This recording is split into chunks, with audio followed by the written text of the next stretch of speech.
Hello friends, welcome back to my YouTube channel Sinha's garden and blog से। यह है पीली कनेर का पौधा।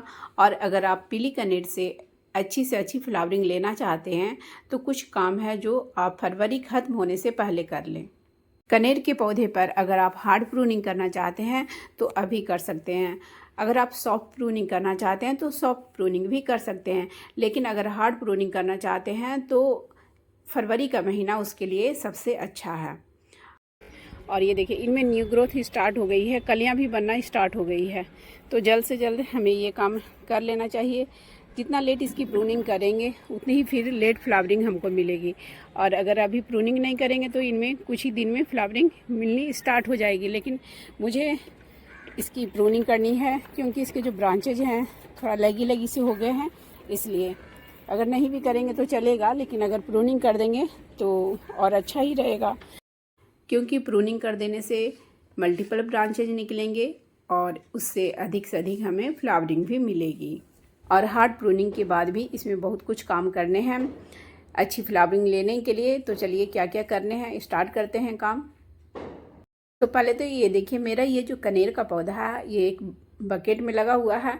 इसके पहले ये गमले में लगा हुआ था, लेकिन आंधी के कारण गमला टूट गया, उलट गया। क्योंकि ये प्लांट बड़ा होता है तो आंधी से उलट गई थी, तो फिर इसको मैंने इस बकेट में लगा दिया है। वैसे तो कनेर का पौधा ज़मीन में लगाना चाहिए क्योंकि इसकी हाइट काफ़ी जाती है, लेकिन हम लोग गमले में भी लगाकर अच्छी फ्लावरिंग ले लेते हैं और अच्छी फ्लावरिंग होती है कनेर में। बहुत ज़्यादा इसकी केयर भी नहीं करनी पड़ती है और बहुत ही अच्छी फ्लावरिंग होती है। मुझे तो बहुत ही अच्छी फ्लावरिंग इससे मिली थी पिछले साल। तो चलिए स्टार्ट करते हैं। पहले तो करते हैं इसकी प्रूनिंग। अगर आपका पौधा ज़मीन में लगा हुआ है तो ज़्यादा उसकी केयर नहीं करनी पड़ती है। कटाई छटाई तो खैर करनी ही पड़ती है। आप प्लांट को जितना हाइट पे रखना चाहते हैं उतने हाइट पे रख सकते हैं, लेकिन गमला में अगर लगा हुआ होता है तो हमें थोड़ी ज़्यादा केयर करनी पड़ती है। तो इसकी प्रूनिंग करने के लिए मैंने ये प्रूनर ले लिए हैं। लेकिन प्रूनिंग करने से पहले आप प्रूनर को अच्छे से सैनिटाइज कर लें, तभी आप प्रून करना स्टार्ट करें, नहीं तो प्लांट को फंगस लग जाएगी। इसको आप जब भी प्रून करें तो जहाँ से ये ब्रांच निकला है उसके 1 फीट ऊपर से या 1.5 फीट ऊपर से प्रून करें। जैसे ये देखिए, यहाँ से आप प्रून कर सकते हैं। तो यहाँ से मैं प्रून कर लेती हूँ। ब्रांचें थोड़ी मोटी हो गई है, सो ये देखिए काटने में भी थोड़ा मेहनत लग रहा है, इसलिए प्रूनिंग तो ज़रूरी ही है, नहीं तो फिर और इसकी ब्रांचेज मोटी हो जाएगी तो फिर नेक्स्ट ईयर प्रूनिंग करना भी मुश्किल हो जाएगा। तो जहाँ से हमने प्रूनिंग किया है अब उसके नीचे से 3-4 ब्रांचेज एक से निकलेंगे। तो इस तरह से प्लांट हमारा बहुत ही बुशी होगा, मल्टीपल ब्रांचेज आएंगे। तो इसके बाद प्लांट देखने में बहुत ही बुशी हो जाएगा और बहुत सारे फ्लावर फिर हमको मिलेंगे।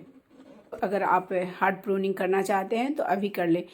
हार्ड प्रूनिंग करने का फरवरी का ही महीना वेस्ट होता है, नहीं तो फिर आप अगस्त सितंबर में कर सकते हैं। लेकिन अभी का महीना जो है ज़्यादा अच्छा होता है हार्ड प्रूनिंग के लिए, क्योंकि ये प्लांट के लिए ग्रोइंग पीरियड रहता है।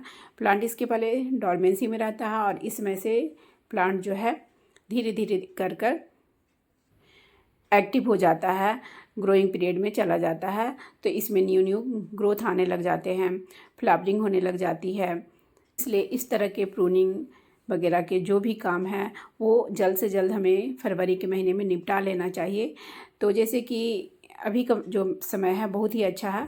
मैंने तो इसकी प्रूनिंग लगभग 16 फरवरी को ही कर दी थी। वीडियो डालने में थोड़ी लेट हो गई हूँ मैं। अब तो इनमें हल्की हल्की फुटाव भी आने लग गई है, तो इसका अपडेट भी मैं वीडियो के एंड में शेयर करूँगी। तो इस तरह से जो हेल्दी ब्रांच है, जो ज़्यादा मोटी है, उसको तो ज़रूर प्रून कर लें। जो बहुत ही पतली पतली है ब्रांच उसे आप छोड़ सकते हैं, क्योंकि पतली ब्रांच को अगर प्रून करते हैं तो कभी कभी वो सूख भी जाती है।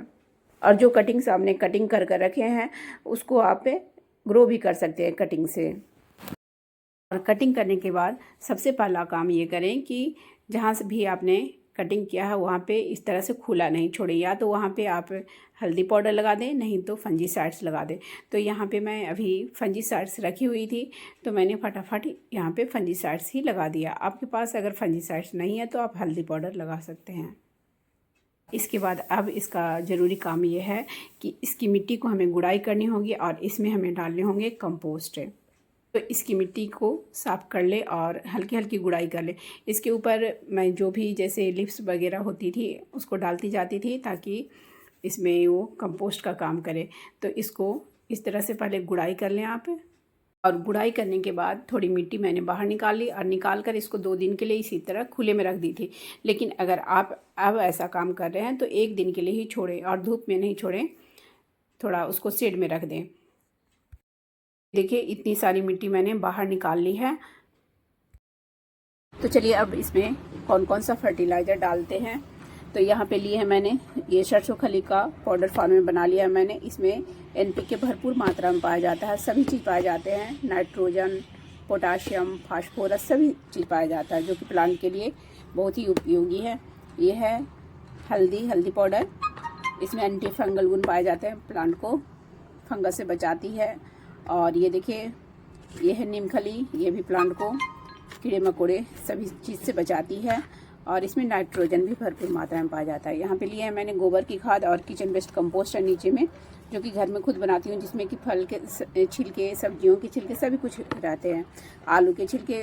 तो इसमें सभी चीज़ें जो हम लोग किचन वेस्ट कंपोस्ट बनाते हैं ना उसमें सभी कुछ रहते हैं। और यहाँ पे लिए मैंने कुछ यहाँ पे राख है ऊपर से रखा हुआ, 2-3 मुट्ठी लगभग राख है।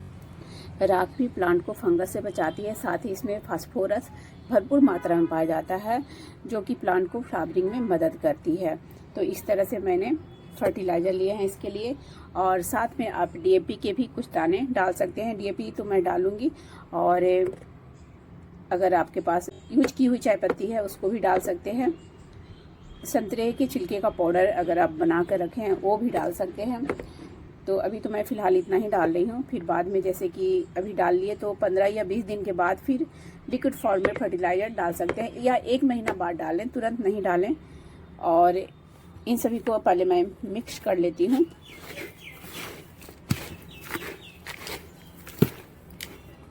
थोड़ी सी आप फंजीसाइड्स भी इसमें डाल सकते हैं। तो ये सब सारे फ्री के ही फर्टिलाइज़र हैं। मैं ज़्यादा फ्री का ही गार्डनिंग करना चाहती हूँ और करती भी हूँ। और इसमें कुछ मिला लेते हैं मिट्टी, क्योंकि मिट्टी बहुत सारे मिट्टी निकाले हैं तो थोड़ी सी मिट्टी इसमें मिलाकर डालने होंगे। तो ये देखिए इस तरह से मिक्स कर लिए हैं, अब प्लांट में डालते हैं। और ये है दूसरे दिन का रिजल्ट। तो मिट्टी निकालने के बाद ये देख रहे होंगे कि सूख गई है, और अब इसमें खाद पानी देना ज़रूरी है। इसको और ज़्यादा रखेंगे तो हो सकता है ये स्ट्रेस में चला जाए, तो हमें स्ट्रेस ज़्यादा नहीं देना है प्लांट को। तो अब जो खाद बनाकर मैं लाई हूँ उसे डालने हैं, लेकिन उसके पहले यहाँ पे जैसे ये जो ड्राई लीव्स वगैरह कुछ मोटे पार्ट्स हैं इसे मैं डाल देती हूँ। ये देखिए इस तरह से, ये भी सूखा हुआ डालें ताकि फंगस ना लगे प्लांट को, सूखा हुआ बिल्कुल से। तो इसको डालने के बाद फिर उसके बाद जो कंपोस्ट हमने बनाया है वो डालेंगे। तो यहाँ पे इससे मिट्टी भी हल्की बनी रहेगी और ज़्यादा हार्ड नहीं होगा, तो हमें गुड़ाना तो आसान होगा ही, और साथ में प्लांट को खाद वगैरह मिलती रहेगी। और ऊपर से ये देखिए जो खाद हमने अभी बनाया है उसको डाल दिया है, और उसके बाद इस तरह से फैलाने के बाद इसको ऐसे प्रेस कर दें ताकि नीचे में एयर पॉकेट ना रह जाए। क्योंकि जैसे ड्राई लीव्स डाला, फिर सूखी टहनियाँ वगैरह जो कि अपराजिता प्लांट की थी, जिसकी मैंने कटाई चटाई की थी और वो सूख गई थी, तो मैंने इसमें डाल दिया है। तो एयर पॉकेट भी उससे रह सकता है। हालांकि प्लांट के लिए तो बहुत ही फ़ायदेमंद है, धीरे धीरे वो कंपोस्ट का काम करेंगे, इसलिए मिट्टी को ज़रूर इस तरह से प्रेस कर दें। और थोड़ा सा केमिकल फर्टिलाइज़र इसमें डाली हूँ मैं। ये देखिए इसमें DAP के कुछ दाने हैं और थोड़ा सा पोटाश है। तो ऊपर से इस तरह से किनारे किनारे मैं डाल दी हूँ, और उसके बाद मिट्टी से इसको कवर कर देंगे और थोड़ी सी मिट्टी ऊपर में ऐसे डाल दें। और आप देख रहे होंगे कि मिट्टी इसमें थोड़ा कम ही डाला हुआ है, क्योंकि ये बकेट बड़ा है और मिट्टी उतनी मेरे पास नहीं है। और जैसे सब प्लांट की काम हो जाएगी तो जो मिट्टी बचेगी वो सब इसमें डाल देंगे। फिर जैसे कभी कभी गार्डन की सफाई करती हूँ तो मैं इसमें डाल देती हूँ। अब हम इसमें डालेंगे पानी। पानी तो बहुत ही ज़रूरी है, अगर हम फर्टिलाइज़र वगैरह डालते हैं तो पानी डालना बहुत ही ज़रूरी है। और इसके बाद मैं प्लांट का अपडेट भी दिखाऊंगी, क्योंकि इस पर काम किए हुए मुझे लगभग 10 दिन हो गए हैं। 16 फरवरी को मैं ये सब काम की थी और आज है 26 फरवरी। तो इस तरह से आप कनेर प्लांट की केयर करेंगे तो फिर बाद में कनेर में बहुत ही अच्छी फ्लावरिंग आएगी। लेकिन अगर आप ज़्यादा लेट कर देंगे तो फिर ये सब काम नहीं कर पाएंगे। और ये देखिए 10 दिन के बाद का ये अपडेट है। तो न्यू ग्रोथ आना शुरू हो गई है, हर जगह देख रहे होंगे कि न्यू फुटाव आ गई है। और 10 दिन के बाद तो इसमें पत्तियां ही पत्तियां नज़र आएगी और कुछ दिन बाद इसमें फ्लावर्स भी आने लग जाएंगे। तो फ्रेंड्स, मेरी वीडियो अगर अच्छी लगी हो तो प्लीज़ मेरी वीडियो को लाइक करें, शेयर करें एंड कमेंट्स करें। और मेरे चैनल में जो पहली बार आए हों तो प्लीज़ मेरे चैनल को पहले सब्सक्राइब कर लें, बेल आइकन्स को भी प्रेस कर दें ताकि जब भी मैं अपनी न्यू वीडियो डालूँ तो उसकी नोटिफिकेशन आपको समय से मिल जाए। Bye bye friends, thanks for watching. मिलते हैं फिर नेक्स्ट वीडियो में।